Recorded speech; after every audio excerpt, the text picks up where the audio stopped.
memastikan semua approval birokrasi red tape itu di bypass cepat. Ya, 3 bulan ke depan saya mau lihat 40-an cat tape yang sudah terpasang itu, yang ada udah 3 tahun nggak keluar izinnya, 2 tahun nggak keluar, that is very ridiculous.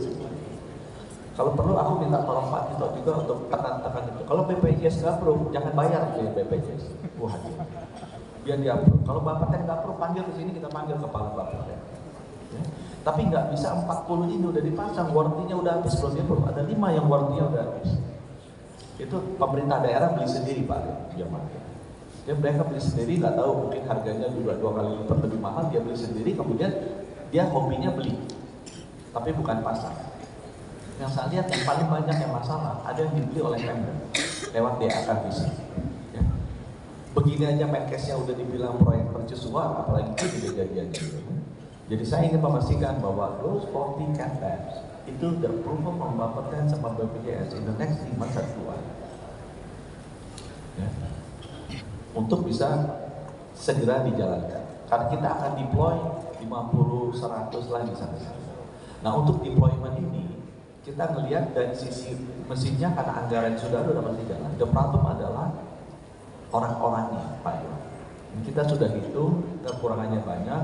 Itu sebabnya sekarang kan itu harapan kita very open sama Ibu Ade ini kalau dari konsil yang sudah mau mengirim 100 berapa ya 100 lebih misalnya 100 lebih dokter SPJP ke luar negeri, ke Cina, Korea Selatan, Jepang untuk belajar fellowship intervention.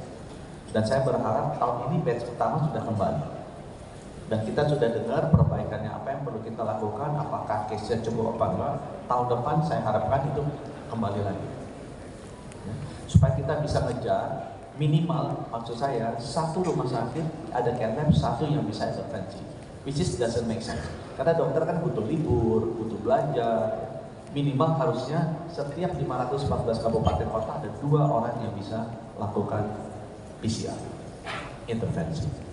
Dan itu saya rasa sampai 2027 minimal 1 aja. Ya sehingga alatnya bisa terpakai. Nanti mudah-mudahan 2 tahun, 3 tahun ke depan kita bisa lengkapi masing-masing punyanya 2.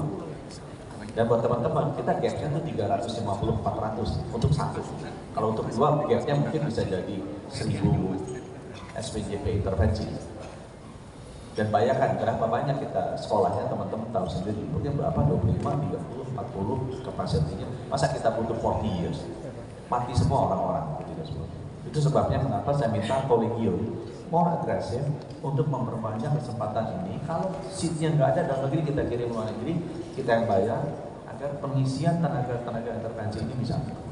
Untuk ini aja 2, angiografi sama angioplasti resistant. Nah, tugas yang ketiga yang lebih susah. Dan ini saya mau ada di 514 kabupaten kota by 2027. Ya, strategi nomor 3. Strategi nomor 4. Saya mau ada kapasitas untuk bedah jantung terbuka itu diberesin di seluruh provinsi. Saya juga terima kasih, saya lupa tuh angkanya naik dari berapa, sehingga saya dulu waktu saya masuk 2022 itu masih 17 atau 15, sekarang udah 29. Ada 5 lagi yang belum.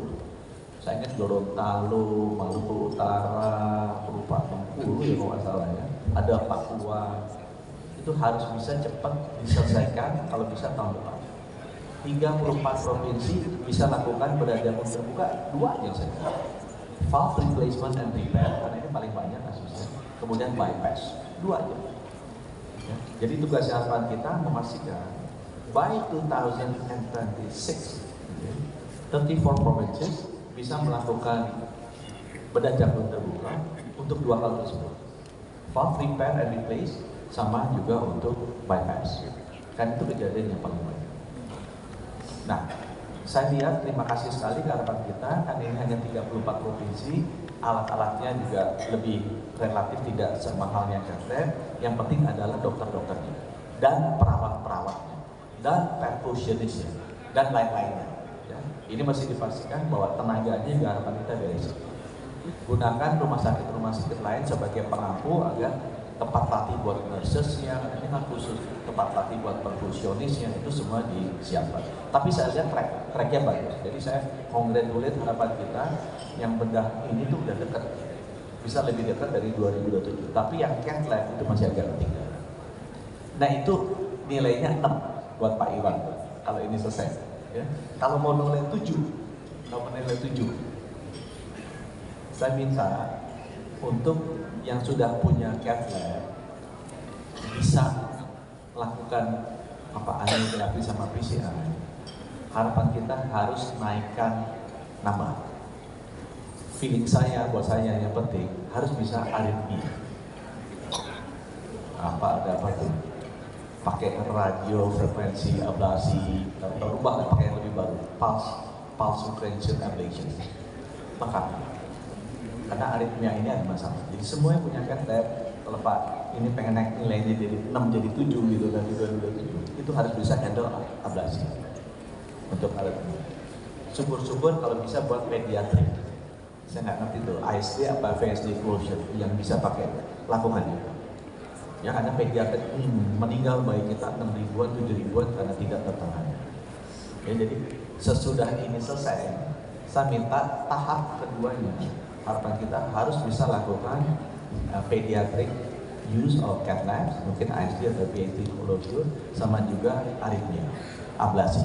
Ya, syukur-syukur pakai pulse. Dan saya dengar yang pulse frequency ini jauh lebih nyaman, lebih ringan dampaknya dibandingkan kalau kita pakai radio frekuensi ablation. Ya, jadi ini harus bisa dilakukan juga karena alatnya udah ada, tinggal ditambah generatornya, ininya, ujungnya tuh diganti alatnya ya supaya bisa lakukan. Nah, untuk yang rumah sakit di provinsi, ini kalau mau naikkan nilai 7 itu kayak naik atas yang kabupaten kota. Kalau provinsi, saya mau juga bisa ditambah operasi pediatri. Jadi bedah jantungnya bukan hanya valve repair sama valve replace, bukan hanya bypass, ditambah lagi pediatri. Tetralogy of Fallot atau yang lain-lainnya itu masukin di situ. Ya. Saya nggak minta yang konta Norwood yang susah-susah, saya minta yang itu bisa. Ya, itu dulu bisa dilakukan. Jadi itu nilainya 7 buat harapan kita. Tapi 6 dulu dipenuhin, ya. 6 dulu dipenuhin ada 514 kabupaten kota, cath labnya jalan, izin Bapeten yang keluar, izin BPJS keluar, bisa melakukan rutin setiap bulan, nggak hanya pada saat peresmian untuk angiografi sama angioplasti pakai stent. Di rumah sakitnya bisa lakukan operasi bedah, approval BPJS yang keluar, alat-alatnya lengkap, dokternya lengkap untuk melakukan valve repair plus bypass. Dan tiap kali jalan, tidak hanya peresmian oleh Menkes. Nah, habis itu nanti masuk tahap 2. Tahap 2-nya adalah cath lab-nya mesti ditambah untuk ablasi. Yang kemudian bedah jantung terbukanya saya mau nambah untuk yang pediatrik. Ya. Nah, kalau mau dapat nilai 8, ini kan mau dapat nilai 8. Ya dilebihin dari itu. Lebihin dari itu. Cath lab itu sekarang bisa TAVI gitu. Kita lagi ngomong nih, gara-gara kemarin resmiin rumah sakit Emirates. Valve itu kan gak usah dibelah, tinggal masukin pakai cath lab bisa, cuma alatnya mahal. Kita udah ngomong di Cina ada, kita lagi coba, bisa nggak kita coba di rumah sakit Emirates kita, karena mau dibayarin sama Raja Dubai. Saya udah bayarin apa? Oh, bayarin itu lah, beliin TAVI yang mahal-mahal gitu, biar bisa praktek. Ya. Kemudian segala macam bisa pasang aritmia kan bisa pasang pacemaker, bisa pasang ICD, gitu kan, lebih banyak itu dilakukan pakai cath lab. Ya, itu yang kalau mau nilainya 8. Jadi kadang-kadang itu dipakai untuk advance lagi, pakai untuk ICD implantation, pacemaker implantation, maupun juga untuk itu tadi tuh yang valve tapi di implannya pakai cath lab. Kemudian yang bedah jantung terbuka sama yaitu teknik-teknik yang orang Arab dulu lakukan, bental misalnya, bental procedures dilakukan di Adam Malik. That is the first bental procedures di luar Jawa. Nah itu bisa dilakukan. Ya kalau bisa ditambah, provinsi-provinsi bisa melakukan bental procedures. Kemudian prosedur-prosedur pediatrik yang susah-susah, Norwood, Fontan itu bisa dilakukan di rumah sakit provinsi ini. Sehingga dinaikkan lagi 8 harapan kita. Ya. Nah kalau mau 9, saya mau 9. Harapan kita itu mesti masuk ke leading edge procedures. Contoh, kemarin saya ke Surabaya, saya lihat mereka melakukan minimal invasive cardiac surgery untuk valve. Jadi instead dibelah, dia masukin laparoskopi. Nah kalau harapan kita bisa ngatur semua rumah sakit Kemenkes aja tuh, aku nggak usah promit, semua rumah sakit Kemenkes bisa melakukan mix minimal invasive cardiac surgery. Itu nilainya 9. Kalau itu bisa, nanti harapan kita aku kasih robot yang paling mahal agar bisa melakukan. Tapi mesti buktiin bahwa beberapa rumah sakit Kemenkes mesti diajarin laparoskopi itu gimana bisa pakai robot kalau laparoskopi aja nggak bisa, gitu kan? Jadi harus ajarin tuh mix minimal invasive cardiac surgery. Ganti valve dulu aja gampang.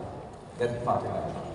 Minimal rumah sakit Kemenkes, Hasan Sadikin, Karyadi, Sadito, Embusin, Murah, wah ini tuh harus bisa mix ganti valve. Yang gede-gede, misalnya Murah kan jago jantungnya tuh, Sadito jago, itu harus bisa mix buat bypass. Sekarang mix bypass aku tanya yang bisa cuma harapan kita seorang, gitu kan? Nggak bagus, kalau ibu nggak dibagi-bagi nggak bagus. Jadi kalau harapan kita mesti ngajarin siapa yang jago, RCM. Misalnya si Embusin aku nggak tahu, Murah kan bagus. Ini baik, dia harus bisa melakukan minimal invasive tapi untuk bypass. Itu nilainya 9. Dan harapan kita juga harus mulai melakukan research untuk teknologi-teknologi baru, misalnya pasang airbag. Aku nggak tahu udah pasang belum airbag, udah bisa belum harapan kita pasang. Karena transplant janji-janji doang, gitu kan, janji doang, Pak, lu transfer nggak nemu, jatuh nggak meninggal, segala macam alasan keluar, janji sama saya nggak.